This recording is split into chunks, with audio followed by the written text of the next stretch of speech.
think we need to look a little bit more broadly, because over the last 2 days, one conclusion has leapt out, and it was reiterated just before lunch in the session on agriculture.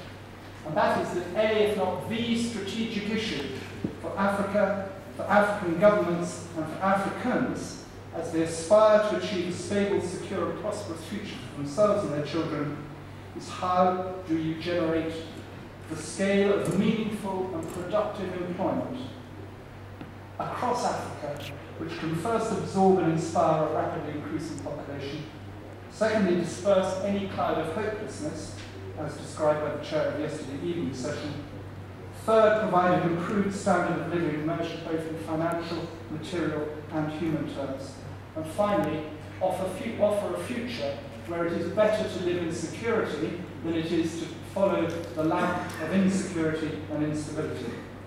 So we're going to look at training, education, and skills from a variety of angles. By reference particularly to the security market, but ending with what I'm assured will be a boat-rocking session by Dr. Obama, aimed at considering how best to inspire and unleash the potential of youth in Africa, but more particularly across the continent. Your panel is a distinguished one. I would ask them each to introduce themselves in more detail.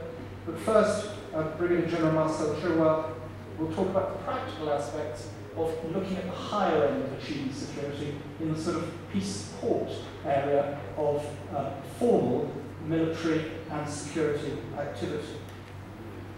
We'll be followed by Dr. Bakr Dialli, who is the Director General of the African Virtual University. So here we're into the business of how do you deliver training and education on a broad perspective across the web and remote. Then Dr. Simon Mello, who runs the Civil Administration and Management College up in Morocco. If security is a huge employer in Africa, civil administration and management is also one such employment area that needs to be working at the top of its game. And finally, last and definitely not least, Dr. Omar Obama, who will talk to you about inspiring the youth. I will then ask them, three of the panelists, 3 specific questions that have been asked, each of which they'll answer in less than 1 minute, and then we will throw it open for the floor. So, Marcel, over to you.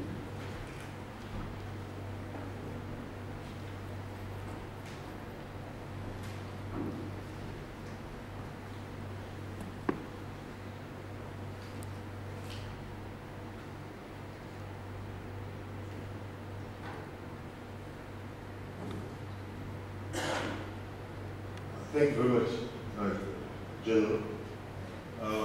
Ladies and gentlemen, good afternoon.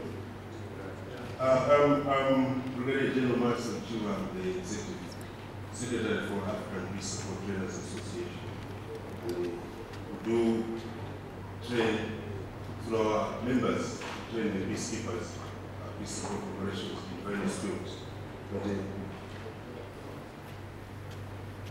I'll take you through the presentation in that order, but I'll give you background and our mission as AFBS. And talk a little bit of economic development and its security nexus interplay, then human development index factor, then training personnel per se, and the AFBS roadmap, then I'll give you a short conclusion.